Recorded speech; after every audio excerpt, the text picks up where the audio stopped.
Let me know if that works. Yes. Okay. So you guys are recording. So g'day everyone who's watching the recording, and good morning. It is here in New York City. I'm sitting in the lobby of the opulent Waldorf Astoria Hotel, and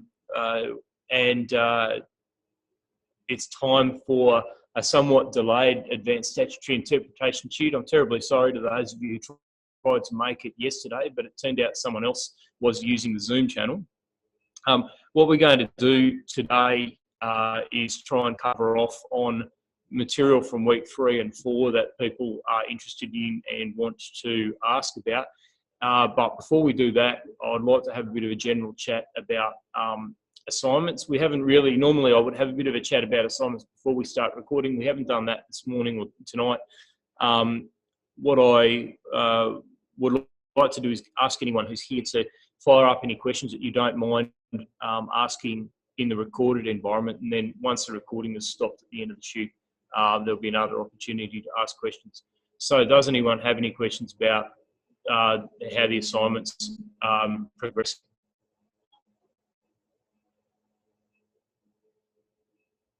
That would be a no. All right, let me just say a couple of general things then for the recording about the assignments. From the contact that I've had from people, I think most people are progressing pretty well.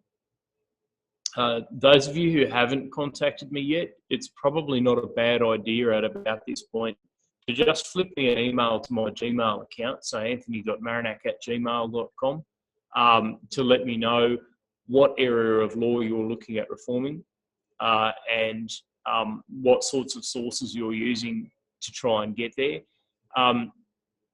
It just makes things a little bit more comforting, I guess. You can have a bit more confidence that you're on the right track. The nature of both the first and the second major assignment for this subject is that they can be essentially collaborative exercises, in the sense that I'm perfectly happy to engage in a conversation with you about what's happening and how it's progressing. It doesn't need to be an assignment that becomes a great big surprise to me at the last moment. So I'm perfectly happy for you to contact me, let me know what your topic is, let me know what your general approach is, and seek some reassurance that you're on the right track. I recognise that this is an unusual type of assignment compared to ones you will have done in the past, so I'm perfectly happy for that to happen. So having said that, let's rock on and start with the week 3 material, which was about the canons of statutory interpretation. How did people find that material? That should have been essentially revision work from stuff that you did in first year, yes? I've got you on screen at the moment. Lisa, was that what you found, that it was essentially revision work? Yes, it is, Anthony. We went through these approaches to statutory interpretation in quite a lot of detail with Wayne Jones in the first year. So yeah, there was certainly nothing new with those. What I would like to know is how you found it coming back to that material after having completed a bunch of subjects, because when you learn statutory interpretation initially, you're doing it kind of in a contextual void, because you learn about interpreting statute as a sort of theoretical exercise, but you're not in a situation where you actually have to do any of it. Most people are doing that statutory interpretation subject alongside something like Contracts B or Crim A, where they really don't have to worry about statute. How do those canons of interpretation and how do those approaches to statutory interpretation look when you're looking at them a couple of years down the track, having done a bunch of subjects and having had to start actually interpreting statute along the way? What did you find, Cindy and Daniel?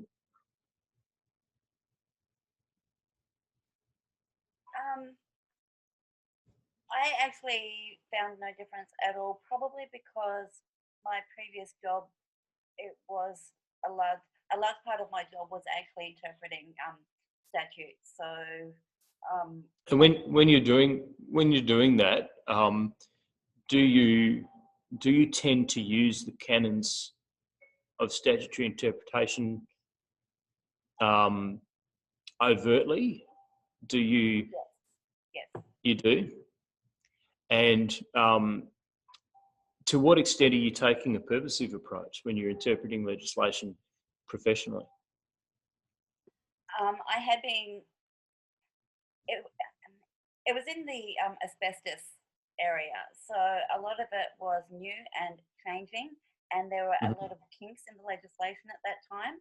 So the purposive approach was actually followed by most people in that industry anyway, and the difference between must and shall and all of that sort of thing, that was thrown around a lot because the legislation wasn't very directive initially. It got changed a lot.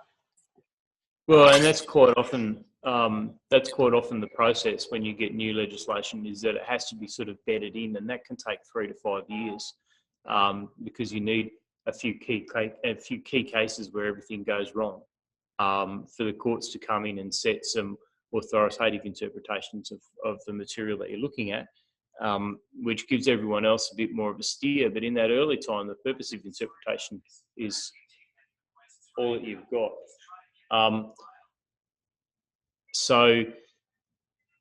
Well, that's good anyway that you were using that material in that way.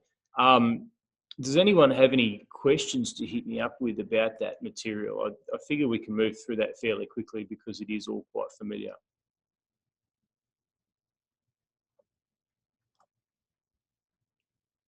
Gosh, I prefer doing this when I've got the computer and I can see people muting or unmuting. I think we're good for that. Let's move on and talk grammar. Who's feeling appalled at the fact that I've made everyone sit down and do a week's worth of grammar?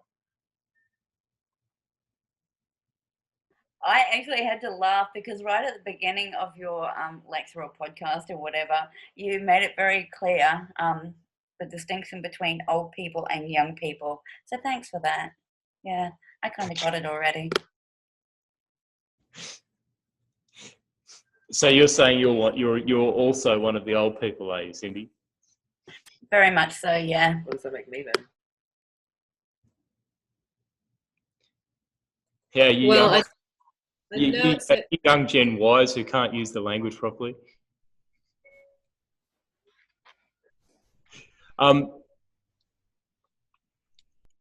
Was it useful though? I mean, you know, me slandering people aside, is it useful to be looking deeply at grammar, and can you see in context why it was necessary, why bother? What did you think, Cindy? Look, absolutely. Even for me, who I won the English award at school, you know, I'm a spelling Nazi, grammar Nazi, all of that sort of thing. But even I found that very, very helpful. And there were things that I had forgotten and things I'd remembered. But in terms of analysing any piece of writing, if you don't have a really good grasp of the grammar, then you are going to totally misread it. You'll totally misunderstand it. So you can apply whatever approach that you want, but you're not going to get the right outcome. What do you think, John? Haven't heard from you tonight. How did you find that material? Well, I'm 62. It made me laugh. You changed half the descriptions of the tenses for verbs. For instance, I was used to proof perfect tense. It doesn't exist anymore. Come back, proof perfect. I loved you. You made a lot of sense. Oh, see, that's even more old school. No, look, the descriptions have changed over time. What I've been using was the descriptions that they're using in that the Ramsey text that I've prescribed. Now, look, I did prescribe that text, and I know that a lot of people wrote and asked me whether they really needed to get it.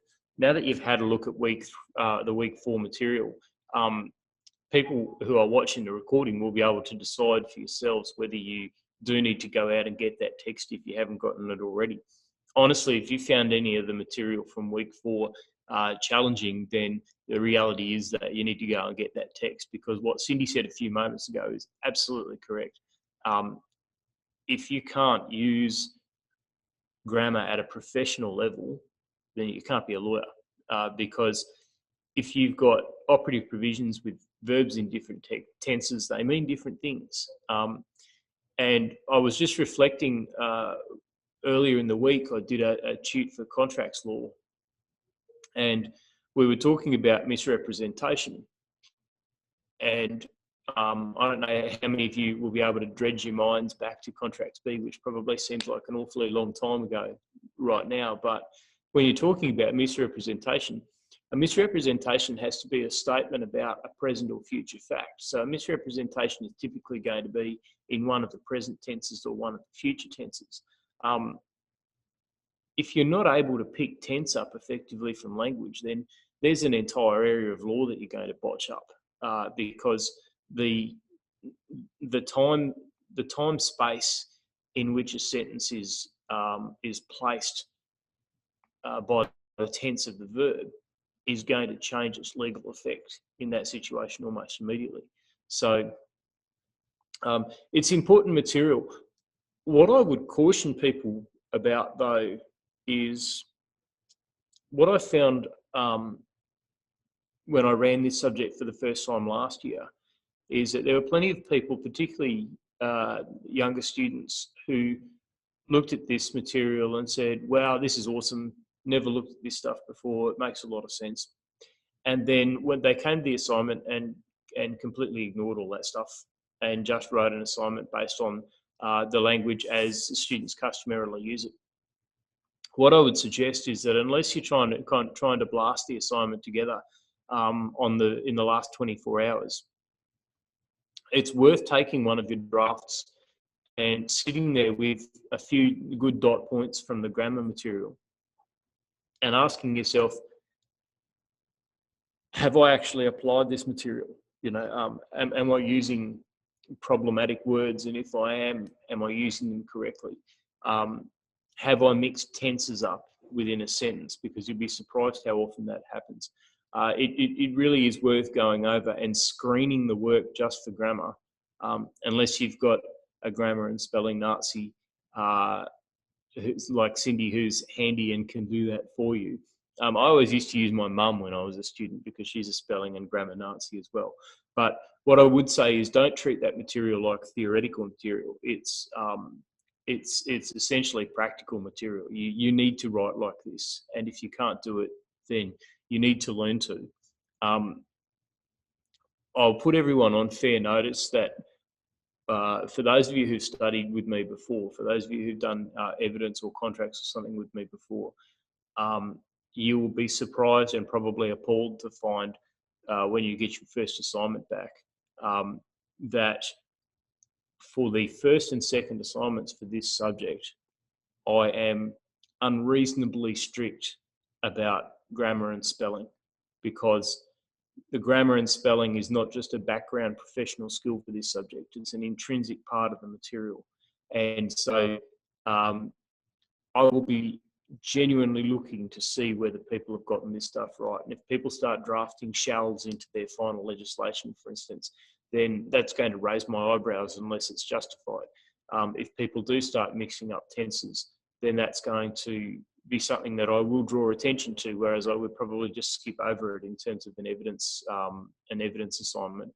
And God help you if you use a possessive apostrophe to pluralize, because if you do that, then I'll probably jump through the screen and throttle you. Does anyone have any questions about any of the grammar material? And I can't really see you unmuting, so if you do, just jump in. John. You just sound a bit like Auntie Jack when you're going to jump out of a computer and throttle us. That's marvellous. I'll rip your bloody arm off. That was Auntie Jack, wasn't it? That was a pretty good impression, yes. That's the impression that you get before 6 a.m. Here in New York. Anyone else got anything about that grammar material?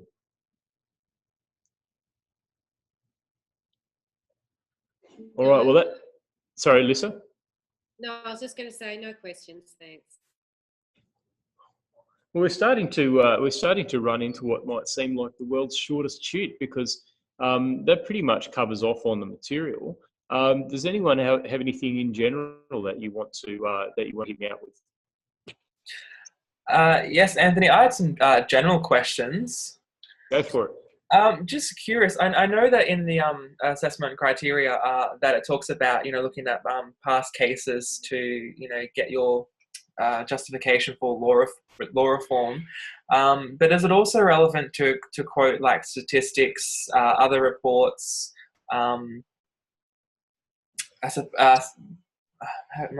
Secondary material. Yeah. I guess because I want to do mine on the Residential Tenancy Room and Accommodation Act, and there's a lot of reports out there from the public housing reports, statistics on homelessness and vulnerable people that I really want to use to help justify the need for a reform. Look, that's not only allowable, I think it's vital, because the nature of any law reform is that you're ultimately saying, look, something needs to change. Something needs to be done here that's not being done by the law at the moment. And so it's almost self-evident that you're going to have to look outside the law to find that. You're going to have to look. I mean, if the first step in the legislative process is that we identify a need, then sometimes that need is going to be identified from within the law. For instance, if we get a High Court case that says here is an issue that the Parliament needs to go and resolve, well, then that's a need that's found within the law. But most of the time, that's not going to happen. Most of the time, the need is going to emerge because of observations from within social science that say, hey, we've got a big issue with homelessness, and here's what the demographics of that issue look like, and here's what the causes and triggers for that phenomenon are, and that provides the levers or the points of contact for the law to come in and try and do something about it. The law also doesn't operate in outside context. So you might look at what non-government organisations are already doing within the context of the current legal framework, or what private corporations or private benefactors are doing within the current operations.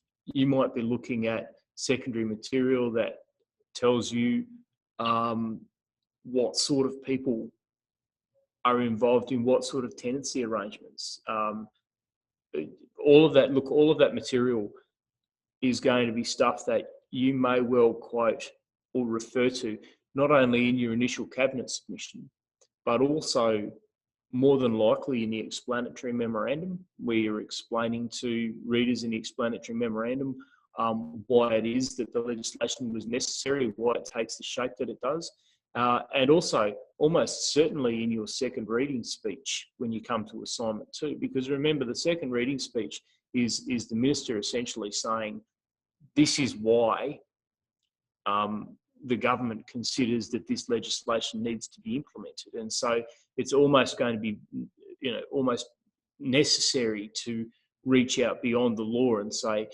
for the sake of the community, from the perspective of the community, this is why this law reform needs to happen.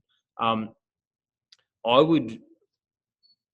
guess it would be possible to do a good assignment without referring to any of that material if you were looking at something that was strictly within the law, but it would seem to me unusual. I think that that good solid reference to key secondary material is going to be very helpful. Does that resolve that for you, Daniel? Yes, definitely. The only other question that I had was I've been focusing my assessment piece on vulnerable and disadvantaged people because I believe that the legislation at current sort of does encompass agents, lessors, and I suppose the general population of renters quite well. It's the vulnerable and disadvantaged people that get missed and get trapped in the legal loopholes. So that's what I'm focusing on mine on. Is that okay? Just to sort of sink it more. Just to that, and instead of going and exploring all these different other interested parties. Absolutely. One of the things that I'm expecting to write in my comments for probably upward of half of the students, regardless of how much I might talk about this in tutes, one of the comments that I will write is, you've gone too broad. Okay, because what I'll get in the first assignment is a great policy analysis of an area that's so broad that it would take professional drafters 2.5 years to write the legislation, and the legislation would be 130 pages long. And that's fine. People will still get a great mark for the first assignment, even if I do then turn around and say it's too broad. But what I do want to do is interject at that point and let people know, so that by the time they get to the second assignment, they can focus down on a portion of that initial policy environment rather than doing the whole thing. What I would say though is that, and you'll see this more once we start talking about drafting operative provisions and drafting supporting provisions. If you're providing a legislative scheme that specifically addresses the needs of that group, one of the things that you're going to have to do is find a way to define people into or out of the group. So, for instance, if you're allocating resources that are there to specifically support, let's say one of the things that you're doing is providing a mechanism to support vulnerable people who find themselves in a dispute with the owners or agents of the place where they're staying, and that you wanted to make assistance specifically available to certain types of vulnerable people. Well, you might need to find ways to specifically identify those people. And so your definition section is going to be need to be very well crafted to make sure. The problem with definition sections for groups like that is that you need to accomplish two things at once. You need to make sure that everyone who is appropriately vulnerable is going to be eligible, and you need to make sure that nobody who's not appropriately vulnerable is going to be eligible. Because if you make the first mistake, you end up with people who you're trying to help but can't access the help. If you make the second mistake, you end up with resources going to the people that don't need it instead of people who do. So definitely narrow it down. But one of the things that you need to think about in terms of the drafting is how you narrow it down. Does that make sense for you, Daniel? Yeah, that's excellent. I've basically finished my assessment, what it is now, but what you just told me, I think that I can really now put the final bit of puzzle pieces that I was missing, and feeling that something was missing to it. So yeah, that's great. Thank you. Excellent. Anyone else?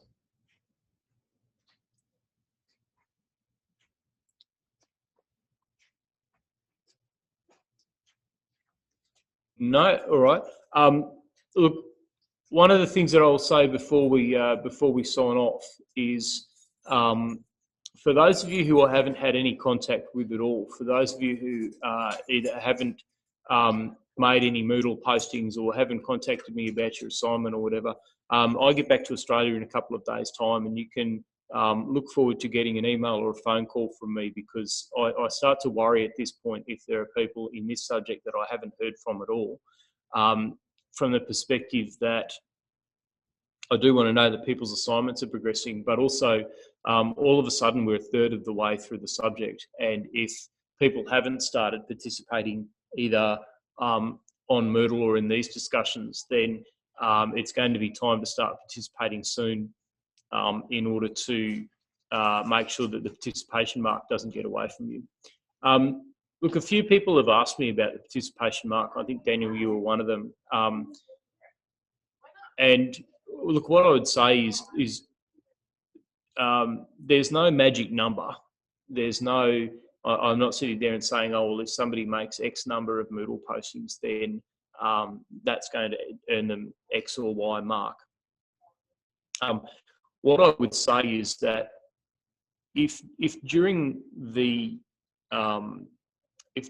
term you have made 5 or 6 of what I would call substantial postings on Moodle, so you've had a bash, for instance, at tutorial exercises at least 5 or 6 times through the term, then that's going to be enough to get you somewhere in the order of 9 or 10 marks out of 15. and then it varies upwards and downwards from there in terms of the qualities of people's participation. So I'm much happier with someone who writes 5 or 6 things during the term but has clearly put quite a substantial effort into them, rather than somebody who writes 30 things and they're all quite clearly off the top of their head. I guarantee that at the end of the term, I'll get emails from at least a couple of people who say, "Oh, but I was posting on Moodle all the time, and you've only given me 11 out of 15." And that will be because of the nature of the postings. If you put in a fair income effort and answer 5 of the tutorial questions, then I reckon that you've done enough that you're going to be pretty safe. The only thing that I would say on top of that is that one of the things that I am noticing, and look, as soon as I get back to Australia, I'll be able to go through those Moodle postings and make some really substantial comments on them. But one thing I am noticing is that the Moodle board is becoming a bit too much of a series of set pieces. So you've got, you open up a topic and you've got 30 or 40 separate one-item threads where everyone's had their go. Don't be afraid to start discussions a little more, because all of that material counts as well. And look, for those of you who come along to the tutes, that counts as participation as well. So look, I wouldn't overstress unless and until you get some sort of contact from me to say, hey, you've gone missing a bit in terms of the Moodle side or the tutes. That's me saying that I'm worried that I might have to give you a poor mark for participation. If you haven't had that contact from me, let's say by the end of the semester break, then as far as I'm concerned, you're ticking along fine. All right. Well, unless there's anything more from anyone, we might call it an evening at that, and I'm going back to bed. I hope that I make it back to Australia safely. Plane flight's looking a bit dodgy these days, really, isn't it? Sorry? I'd be going to the ship if I were you. So say again? I'd be getting on the ship if I were you. Yeah, I'm thinking a cruise liner back via maybe Rarotonga and Hawaii and maybe Vanuatu might sound good. I'd certainly win Husband of the Year award if I organised that.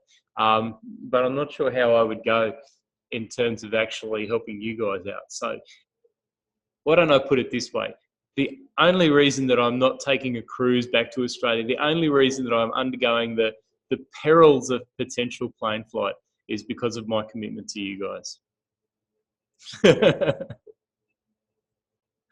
All right.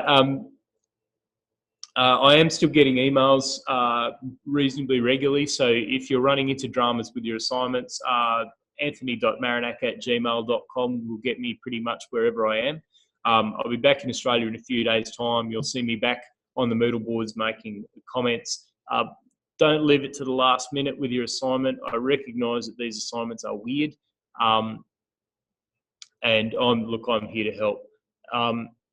So, Cindy and Daniel, can I get you to turn your recording off now, please?